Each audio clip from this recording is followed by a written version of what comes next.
আসসালামু আলাইকুম এভরিওয়ান, কেমন আছেন সবাই? আশা করি সবাই ভালো আছেন। আমি মোহাম্মদ ইরান চলে আসলাম আজকে আপনাদের মাঝে নতুন কিছু নিয়ে চলে আসলাম। আসলে আমি এই বর্তমানে এক্সপেরিমেন্টে যে ভিডিওগুলো করি, তো আমার কাছে অনেক ভালোই লাগে এগুলো করতে, কারণ অনেক দিনের ইচ্ছা ছিল যে এসব নিয়ে কাজ করবো, তাই করতেছি এখন। হ্যাঁ, তো আপনারা জানেন যে সায়েন্স কখনো বোরিং না। সায়েন্স জানা অজানা তথ্য, অজানা রহস্য জানায়। আসলে বিভিন্ন রকমের এক্সপেরিমেন্টের ভিডিও আমার কাছ থেকে আপনারা পেয়ে থাকেন। তো আজকে আমি আপনাদের মাঝে নতুন একটা এক্সপেরিমেন্ট নিয়ে আসলাম। এটা দেখলে আপনারাও হতভম্ব হয়ে যাবেন। তো বেশি কথা না বলেই আমি চলে যাই লাইনটি। আপনারা দেখতে পাচ্ছেন সর্বপ্রথম আমার কাছে আছে কালার। হ্যাঁ, এটা যে কোনো কালার আপনি ইউজ করতে পারবেন। আমি এটা ব্লু কালার ইউজ করতেছি।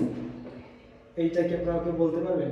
এটা হচ্ছে লেবু। আচ্ছা, লেবুর ভিতরে কি অ্যাসিড থাকে এটা আপনাদের কাছে প্রশ্ন থাকুন। হ্যাঁ, লেবুর ভিতরে কি অ্যাসিড থাকে এটা আপনার কাছে প্রশ্ন। তারপরে এটা হচ্ছে একটি স্বচ্ছ পাত্র। এইটা কি আপনারা বলতে পারবেন? হচ্ছে বেকিং সোডা। আর এটা হচ্ছে একদম সাধারণ পানি। হ্যাঁ, এটা একদম সাধারণ পানি এটা। তো আমি চলেছি মেন প্রতিক্রিয়ায়। তো আমরা ফার্স্টে একটা পাত্র নেব, স্বচ্ছ পাত্র। স্বচ্ছ পাত্রে আমরা একটু একদম সাধারণ পানি, এতে কিছুই মেশানো হয়, একদম সাধারণ পানি। আমরা একদম সাদা পানি দিয়ে দিব। আমরা সাধারণ পানি দিয়ে দিলাম। এরপরে আমরা দিব হচ্ছে লেবু। হ্যাঁ, আমাদের অলরেডি পিস করে কাটা আছে। ও, ভিডিওর মধ্যে কাটলাম, দেখেন ভিডিওর ভিতরে কাটবো না, আমাদের এটা সাইজ করে কাটা আছে। এবার আমরা ভিডিও মানে লেবুটা সম্পূর্ণ আমরা সাদা পানির ভিতর দিয়ে দিব। সম্পূর্ণ লেবুর ভিতরে দিয়ে দিব। এর ভিতরে লেবুতে রস আছে ভাই। হ্যাঁ,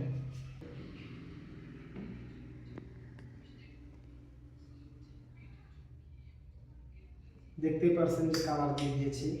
এবার আমরা এর ভিতরে দিব। এর থেকে সব থেকে একটা আকর্ষণীয় বিষয় কি বলেন তো? এই সেই সব থেকে পাওয়ার এবং ক্ষমতাবান ব্যক্তি, যে এর ভিতরে যদি একবার যায় তাহলে এই জিনিসটা কি হবে বলেন তো? এই জিনিসটা এখান থেকে আস্তে বেরিয়ে আসবে ভিতর থেকে। হ্যাঁ, এই সেই পাওয়ারবান ক্ষমতাবান ব্যক্তি, এই সেই ব্যক্তি। হ্যাঁ, আচ্ছা, আপনাদের কাছে আরো একটা প্রশ্ন থাকলো। হ্যাঁ, এই বেকিং পাউডারে কি থাকে? Baking soda. হ্যাঁ, আগে বলছিলাম যে লেবুতে কি অ্যাসিড থাকে, এবার বলবেন যে বেকিং সোডায় কি অ্যাসিড থাকে। হ্যাঁ, এইটা আপনারা বলবেন এবং বেকিং সোডায় কি থাকে এটা বলবেন।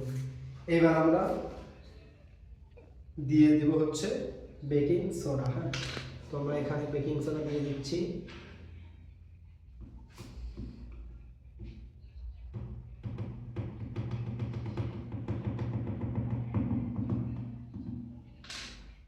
আপনারা দেখতে পারতেছেন যে খুবই সুন্দর একটা রিয়াকশন হচ্ছে।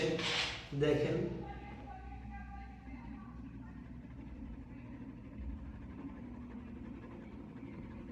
দেখেন কি সুন্দর বুদবুদ হয়ে উঠছে। দেখেন, আপনারা একটু দেখেন কি সুন্দর ফেনা হয়ে উঠছে।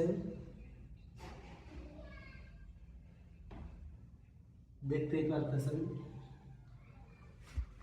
ফেনা হয়ে উঠছে। এটা একটু ক্লোজ দিয়ে আসেন, ক্যামেরাটা দেখেন কি সুন্দর। আসলে এটা হচ্ছে অ্যাসিড এবং বেসের প্রতিক্রিয়ার কারণে এটা হয়েছে। হ্যাঁ, দেখেন একদম সাধারণ পানি ছিল, কিন্তু দেখছেন এখন এটা ফেনায় রূপান্তরিত হয়েছে। এখন কেন হয়েছে আপনাকে বলতে পারবেন? এটা আমি বলতেছি।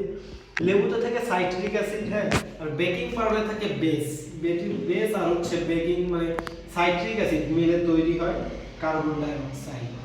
হ্যাঁ, তো আপনারা দেখতে পাচ্ছেন এই এই যে কেমন একটু যে ফেনা ফেনা হয়ে উঠছিল, এটা হচ্ছে কার্বন ডাই অক্সাইড। দেখেন খুবই সুন্দর একটা কালার নিছে। এখানে আপনারা যেই কালার দিবেন সেই কালারই হবে। এখানে আমি এই কালার মানে এই ব্লু কালারটা দিয়েছিলাম, এর জন্য এখানে ব্লু কালার হয়েছে। এখানে একটা সবুজ কালার দেন, সবুজ কালার হবে। যেই কালার দেবেন সেই কালারই হবে। আপনারা দেখতে পাচ্ছেন মানে ফার্স্টে কিন্তু খুব সুন্দর একটা দারুণ প্রতিক্রিয়া হয়েছিল। হ্যাঁ, তো আজকের লাইভটা এই পর্যন্তই। সবাই ভালো থাকবেন, সুস্থ থাকবেন। ধন্যবাদ। দেখা হবে নেক্সট লাইভে অন্য কোনো দিনে।